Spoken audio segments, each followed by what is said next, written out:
Good morning, kids. It's Mr. Coyne with District 65, a school social worker with Lincoln and Washington Elementary Schools. And this is Doggy Loo Storytime, and we have a really cool neighbor with us today to read us a couple storybooks. Miss Angela, welcome. Thank you. I'm glad to be here. If it's okay, Doggy Loo likes to have a little candle lit during our story time. It just kind of warms up the environment. But we've taught our kids about the 8 never-nevers, and one of them is to never play with fire. So if kids are going to be lighting candles, they really need to have adult supervision and make sure it's okay. And Mr. Coyne's just going to light this candle for us. And while we're thinking about the 8 never-nevers, I've been impressed by how many of our kids in Evanston are wearing their helmets when they're biking around. That's one of our 8 never-nevers, and that's very safe. But I've also noticed some of the bicyclists and some of the walkers in town not completely paying attention to the car traffic. And one of the 8 never-nevers we have is always stop before crossing the street and look all ways. And that includes alleys between the corners, because sometimes drivers are going down the alley and they're going a little faster than they should. And if one of our children is on their bicycle and going down the sidewalk, that could be an accident. So please consider alleys as another spot to stop and look and then go forward. Right. Well, Miss Angela, we're going to get started. And kids, this is a time for us to settle down. And we want our body still, our ears listening, our eyes watching, and our voices quiet. Thanks, Miss Angela. I'm so happy to do it. I'm going to start with a story that I think everyone will relate to. I picked this story because I think it's a little bit about what everybody's going through right now. It's based on a folktale from Eastern Europe. It's called It's Too Noisy. Once, there was this little house. It was in the country.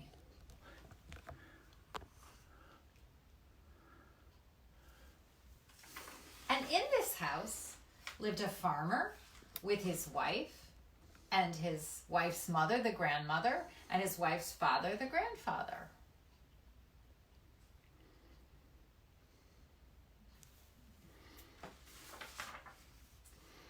And there were lots and lots of children. There was a little bitty baby boy in a crib, too.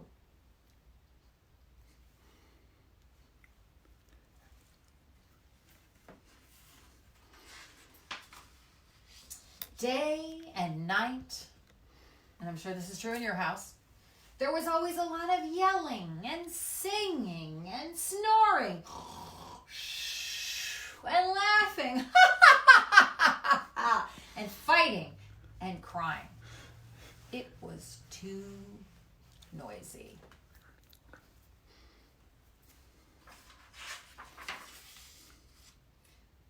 The poor farmer, the dad, he just wanted quiet. So he went to the wise man. He said, wise man, my house is full of people. It is too noisy.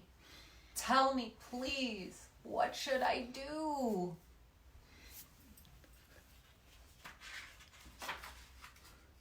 The wise man closed his eyes. He thought, and he thought.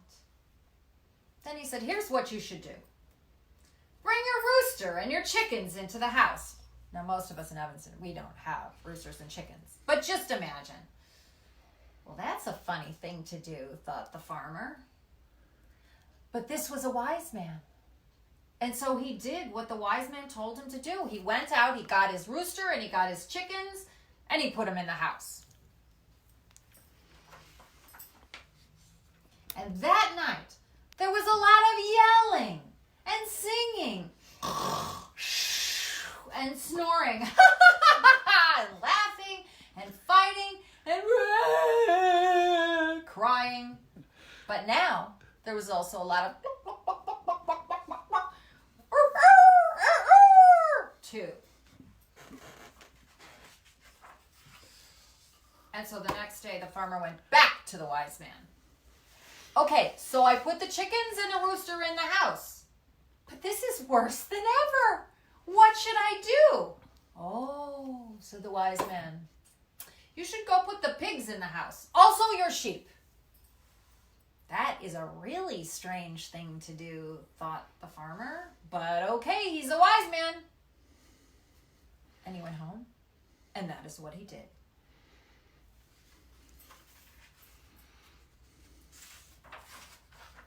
Okay, so then that night, there was a lot of yelling and singing and snoring and laughing and fighting and crying and now there was and two. So it was worse than ever. The farmer went back to the wise man. Noise, noise, noise. Oh my goodness, I can't stand it anymore. And the wise man said, now put your donkey and your cow in the house. Is the wise man crazy? Thought the farmer. But he is the wise man, and everybody says he's the wise man, and everybody takes his advice. So he did exactly what the wise man said. He went home and he shoved the donkey into the house and he shoved the cow into the house. And that night, there was yelling, there was singing, there was snoring, there was laughing, there was fighting, there was crying, there was clucking and crowing and oinking and baaing, and now there was braying and mooing too. It was so noisy, the farmer didn't get a wink of sleep the entire night. So the farmer went back to the wise man one last time. Wise man, my house is like a barn. I can't stand it. The wise man smiled. Here's what you do, he said. Take all of those animals and kick them out of the house. The farmer could not wait to run home. And he did exactly what the wise man told him to do. He threw the chickens out the front door. He put the rooster out. He put out the pigs. He put out the sheep, and he dragged the donkey and the cow out the door. Was the little house noisy? Well, that's the thing. Without all those animals, there would still be yelling and singing. There was still snoring and laughing. There was even a little fighting and crying. But there was no clucking, no crowing, no oinking, no baaing, and thank heaven there was no mooing or braying either. And so, it seemed as quiet could be. The end. I brought another book. I hear Dr. Seuss has been very popular here. I consider this book to be somewhat of an autobiography for me. This is an oldie but a goodie. It is The 500 Hats of Bartholomew Cubbins.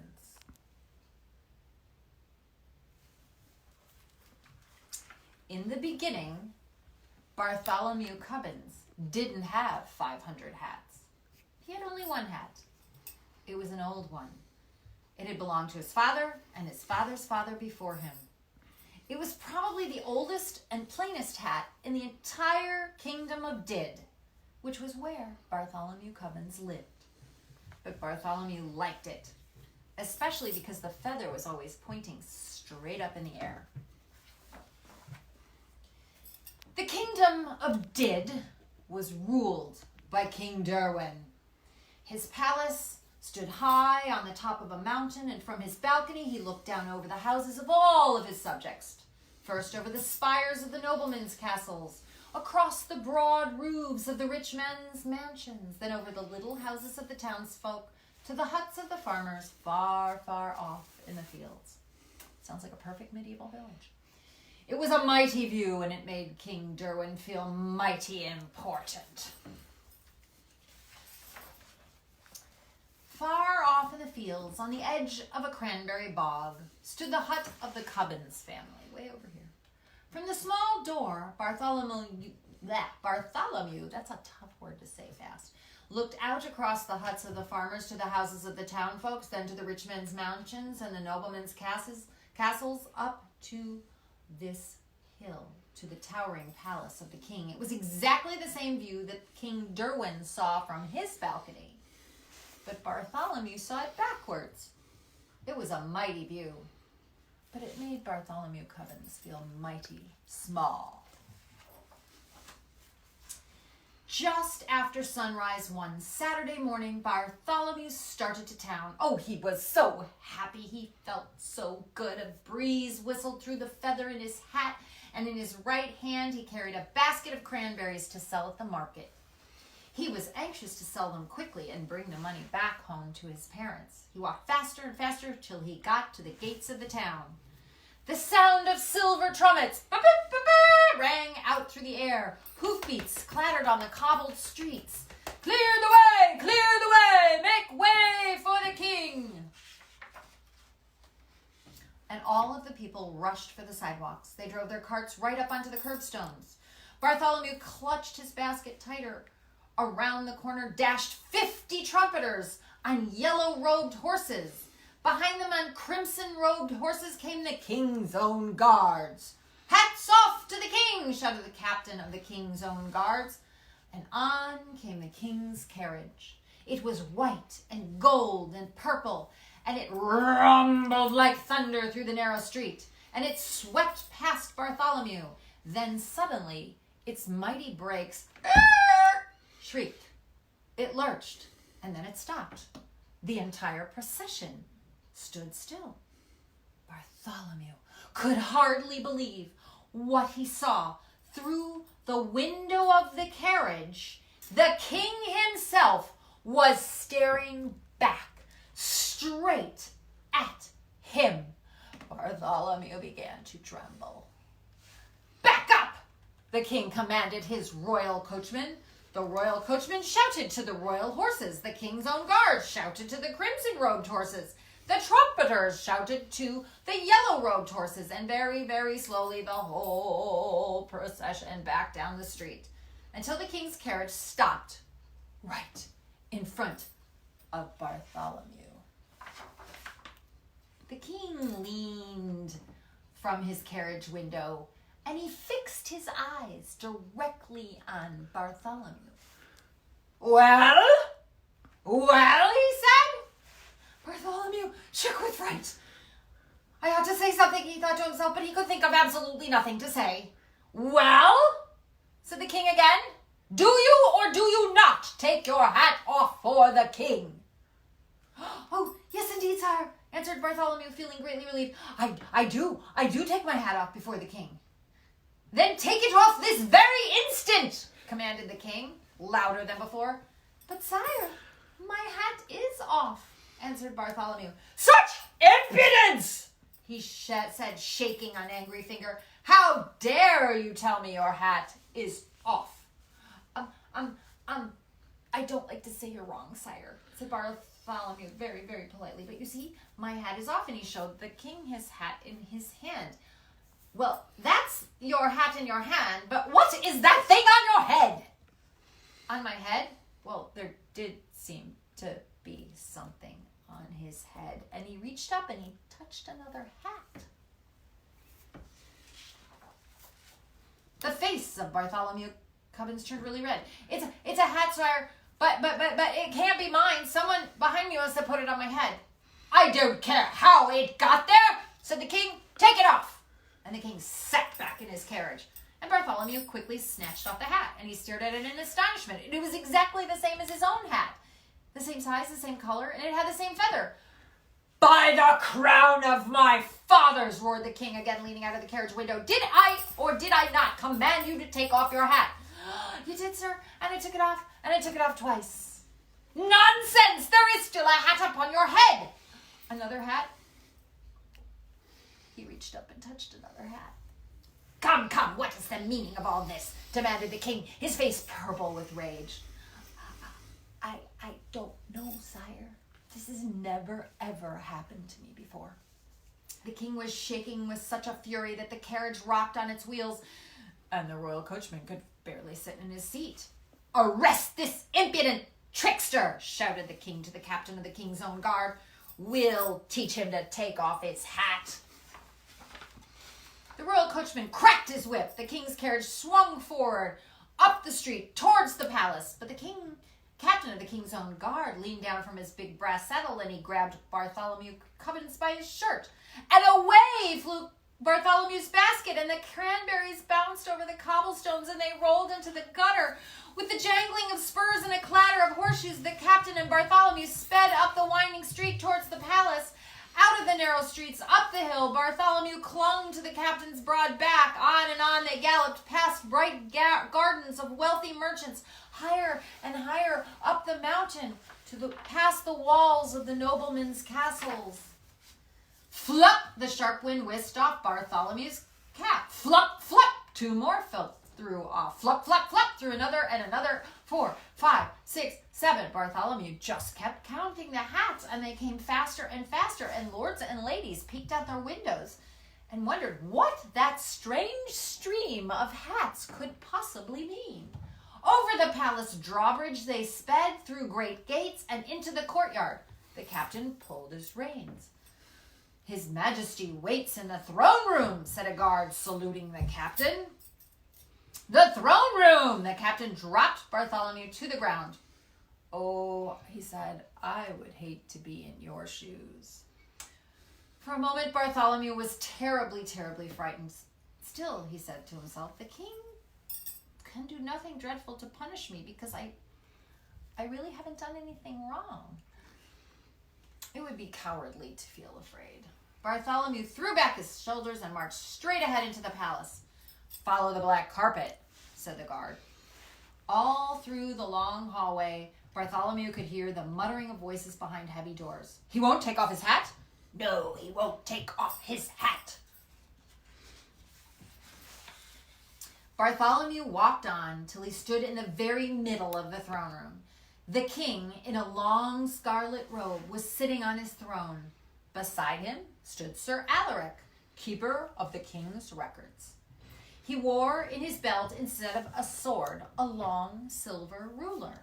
Lords and noblemen of the court stood solemn and silent. The king looked down at Bartholomew severely. Young man, I am going to give you one more chance. Will you take off your hat for the king? Your Majesty, said Bartholomew as politely as he could.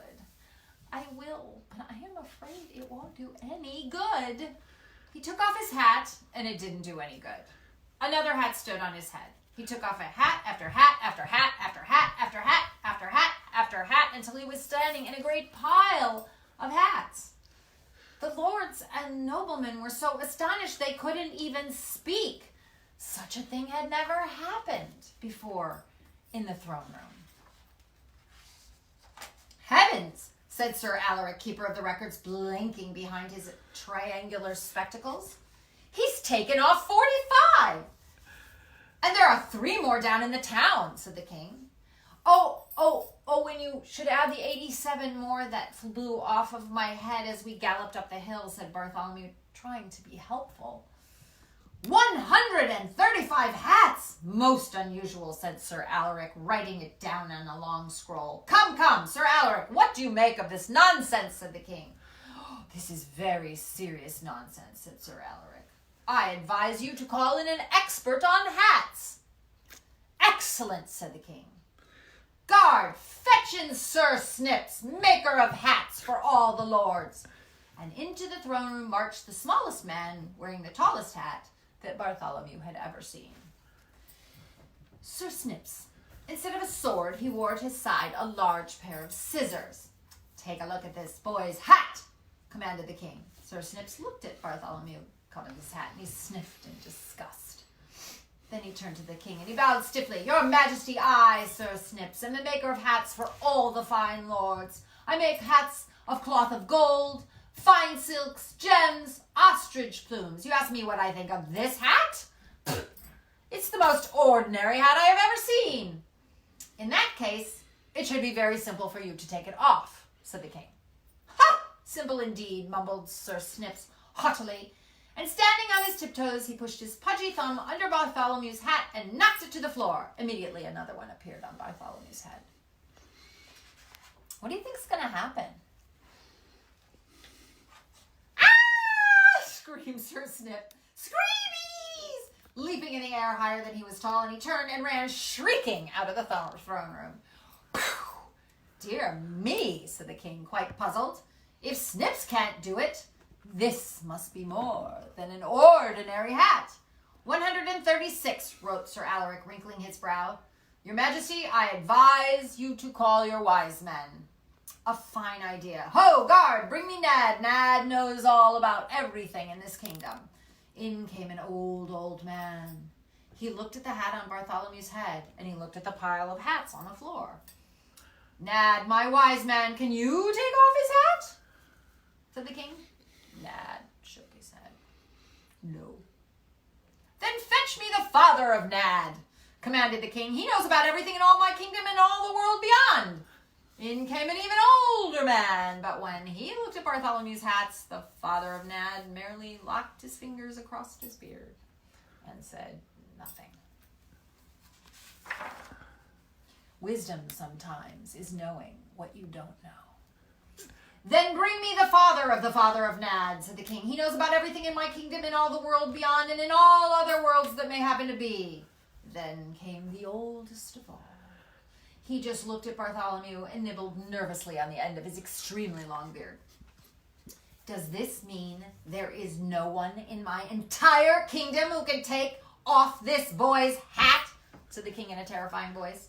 A small voice came up through the balcony window. What's the matter, Uncle Derwin? To Bartholomew, it sounded like the voice of a boy.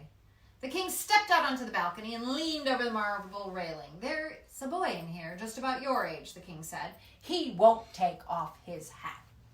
Bartholomew tiptoed up behind the king and he looked down. There was a small boy with a lace collar, a very proud little boy with his nose up in the air. It was the Grand Duke Wilfred, the nephew of the king. You send him down here, said the Grand Duke Wilfred. I'll fix him. The king thought for a moment. He pushed his crown back and he scratched his head. Well, maybe you can. There's no harm in trying. Take him to the Grand Duke Wilfred, commanded the king. And two of the king's own guard took Bartholomew out of the throne room. Pooh, said the Grand Duke Wilfred, looking at Bartholomew's hat and laughing meanly. That hat won't come off. You stand over there. He pointed to a corner where the wall curved out. I need a little target practice with my bow and arrow. When Bartholomew saw what the Grand Duke Wilfred had, and it was only a child's bow, he wasn't terribly frightened. Everyone else should have been. He spoke up proudly. Oh, I can shoot with my father's bow. Pfft, my bow's plenty big enough for shooting hats, especially hats like yours, said Wilfred. And he let fly an arrow, psst, and it grazed Bartholomew's forehead and nipped off his hat, and away it blew and over the parapet. But then another hat appeared. So he shot another, and another, and another, and the arrows flew until all the Grand Duke's whole bag full of arrows was gone. And still, a hat sat upon his head. Look at these, they look like birds. It's not fair, cried the Grand Duke. It's not fair. He threw down his bow and he stamped upon it. 144 hats, said Sir Alaric. These hats are driving me mad, the king ran. His voice rang out over the entire palace. Why waste time with a child's bow and arrow? Fetch me the mightiest bow and arrow in all my realm. Fetch me the yeoman of the bowmen. Yeoman of the bowmen, echoed all the lords and ladies and nobles in the court. Yeoman of the bowmen. Say that 10 times fast. A gigantic man strode out across the terrace. His bow was as big as the branch of a tree. The arrow was twice as long as Bartholomew, and it was thicker than his wrist. That's an arrow. Yeoman of the bowmen, said the king, shoot off this boy's hat and make it stay off. Bartholomew was now trembling so hard he could scarcely stand straight. The yeoman bent back his mighty bow, gripped like a mad giant hornet. The arrow tore through the air towards Bartholomew Cubbins. Gripped, the arrow bit through his hat and carried it off and on for a full half mile and plunked to stop in the heart of an oak tree. Yet there, on Bartholomew's head, stood another hat. The face of the yeoman of the bowmen went white as the palace walls. "It's black magic," he shrieked. People always were believing that there was black magic and things. Although this seems pretty unexplainable. Ah, that's it. It's black magic. That's just what it is, the king said with complete relief. I should have thought of that before. This makes things simple. Back to the throne room. Call all my magicians. Because back then, kings had magicians that worked for them. In the whole throne room, there wasn't a sound as loud as a breath. But from the spiral stairs that led down from the southwest tower came the shuffling of slow, padded feet. The magicians were coming. All the magicians are coming. Low and slow, they were chanting words that were strange. Dig a hole 5 furlongs deep, down to where the night snakes creep. Mix and mold the mystic mud. Malber, Talber, Titter, Tud. In came 7 black-gowned magicians, and beside each one stalked a lean black cat. They circled around Bartholomew Cubbins, muttering deep, mysterious sounds. "Stop the useless muttering," said the king. "I want a chant that will charm away this boy's hat. Winkabus, tinkabus, foichi, clay, hats on this demon's head, fly far away. Howl, men, howl away, howl away, howl away. Yowl, cats, yowl away, hat on this demon's head. Seep away, creep away, leap away, gleep away, never come back." Do you think it worked? Do you think the magicians did it? "That was a good chant," said the king. He looked very pleased. "Will it work?" The magicians all nodded together. But there still seems to be a hat on his head. How long is it going to take for this charm to work? "Be calm, O sire, and have no fears. Our charm will work in 10 short years. 10 years? Get out of here, fools. Out of my sight. I can't wait for 10 years to get rid of this hat. Oh dear, what can I do? What can I do?" "Well," said the Grand Duke Wilfred, "if I were the king, I'd just chop off his head." A dreadful thought. "But I'm afraid that's what I'm going to have to do." "Young man," and he pointed to a small door at the end of the room, "march down those steps to the dungeon and tell the executioner off with your head." Bartholomew's heart sank in his boots. But he said, "Okay, whatever. I guess I have to take off my hat. This is my last chance."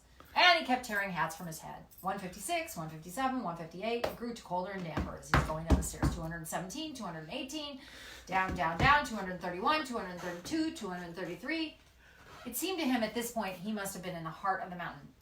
"Who's there?" said a voice from the darkness. Bartholomew turned a corner and he stepped into a dungeon. The executioner was whistling and swinging his axe wildly because at the moment he had nothing to do. He seemed to be a very pleasant man. "The king says you're going to have to chop off my head." "Oh, I'd hate to. You seem like such a nice boy." "Well, the king says you have to." "All right, but first you got to take off your hat." "Why?" said Bartholomew. "I don't know. It's one of the rules. I can't execute anyone with the hat on." "Okay, but you take it off," said Bartholomew. The executioner leaned and flipped at his hat. "What's this? What's this?" He flipped one off, and another, and another, and another, and another, and another. "Fiddlesticks," said the executioner, throwing his axe on the floor. "I can't execute you at all." He shook hands with Bartholomew and sent him back upstairs. The king had been taking a nap on the throne. "What are you doing back here?" he said to Bartholomew. "I'm sorry. My head can't come off with my hat on. It's against the rules," said Bartholomew. "Oh, yeah, that's right. Now, how many hats have we got so far?" "Well, the executioner knocked off 13, and I left 178 more on the dungeon steps." 346 hats, said Sir Alaric from behind his scroll. If you're good at math, you can check.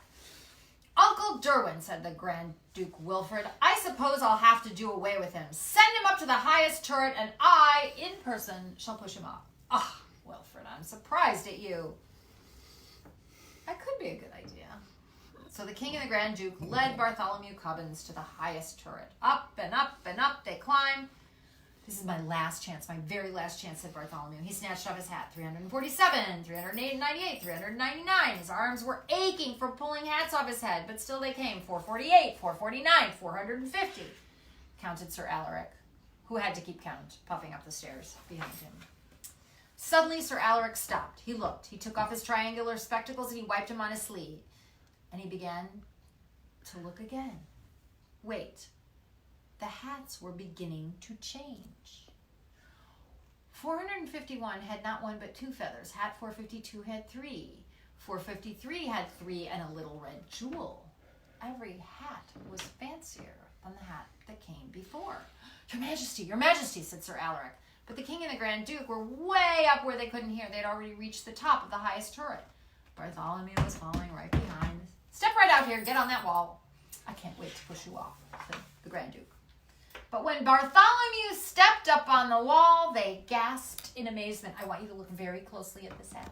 Would you please look at this hat? This hat is quite amazing. Bartholomew was wearing the most beautiful hat that had ever been seen in the kingdom of Did.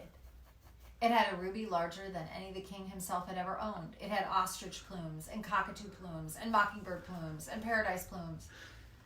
Besides such a hat, the king's crown looked like nothing. The Grand Duke Wilfred took a step forward. Bartholomew thought his end had come at last. Wait, said the king. He could not take his eyes off this magnificent hat. I won't wait, said the Grand Duke. I'm going to push him now. That big hat makes me madder than ever. And he flung out his arms to push Bartholomew off. He doesn't seem like a very nice person, this Grand Duke. But the king was quicker than Wilfred. He grabbed him by the back of his fine lace collar. This is to teach you. The Grand Duke never talks back to the king. And he turned Grand Duke Wilfred over his knee and spanked him soundly. And now, smiled the king, lifting Bartholomew down from the wall, it would be nice if you would sell me that hat. 498, 499, broke the tired voice of Sir Alaric, who had just arrived at the top of the steps. And that, he pointed at a hat on top of Bartholomew's head, is the 500th hat. 500? Will you sell it for 500 pieces of gold? Anything you say, sire. You see, I've never sold a hat before. The king's hand trembled with joy as he reached for the hat. Slowly, slowly, Bartholomew felt the weight of this great hat lifting from his head. He held his breath, and he suddenly felt the cool evening breezes blow through his hair. His face broke into a smile. The head of Bartholomew Cubbins was entirely bare. Look! Look, your majesty, he said to the king.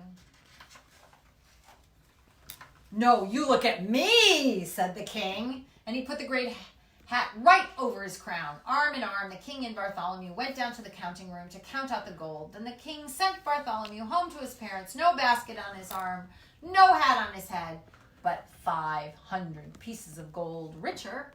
And the king commanded that the hat he had bought, and all the other hats too, be kept forever in a great crystal case by the side of his throne. But neither Bartholomew Cubbins, nor King Derwin himself, nor anyone else in the kingdom of Did could ever explain how this strange thing had happened.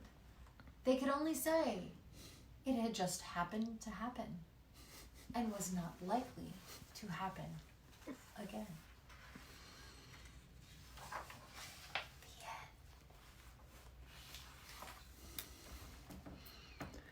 Miss Angela, that was beautiful. Thank you. Doggy Loo, along with some of the kids at Washington and Lincoln elementary schools, love to hear from teachers if they ever were children and if they ever had mommies or daddies. So just wondering if you were a child once, and did you have a mom and dad that maybe read to you? And Yep. Also, are you a mommy?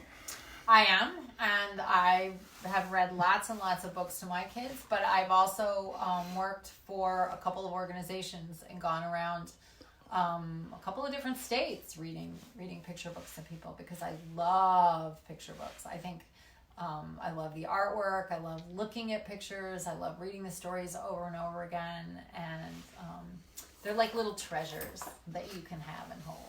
So yeah, I really, really love picture books. Did your parents read to you? Oh yeah, all the time. Yeah. And then of course I ripped the books right out of their hands and read them myself as fast as I could. Which is a parent's dream. Yes. So yeah, I'm a pretty voracious reader. Yeah. And Miss Angela, for the children in Evanston who might recognize you, you do work for the city, right? Can you tell us a little bit about what you do? Yeah, I'm the Community Arts Coordinator for the City of Evanston, Parks, Recreation, and Community Services. I run a lot of arts-based programs. I'm at Noise a lot. I teach, and I run a lot of summer camp programs. We're right in the middle of registration for summer 2020, and so that'll be exciting. I think I have 7 locations of camps. And also, if you head over to the Evanston Recreation Facebook page, I've been doing, I'm in the middle of an art contest. If you've been making art at home, you can send pictures of your art to culturalarts@cityofevanston.org. We have a contest running. We're going to announce the winners next Wednesday and send people some gift certificates to order art supplies from Dick Blick. So yeah, we're staying busy even in this virtual world. There's a ton of programmings that are offered. There's some classes through Levy Center. I know that the Fleetwood Jourdain Theater is doing dance classes and poetry readings and all kinds of fun stuff like that. So definitely check that out. Well, Miss Angela, thank you so much for being a cool neighbor and a cool civil servant by helping the arts world, grow in Evanston. And just wish you and your family good health and be well. Thank you so much.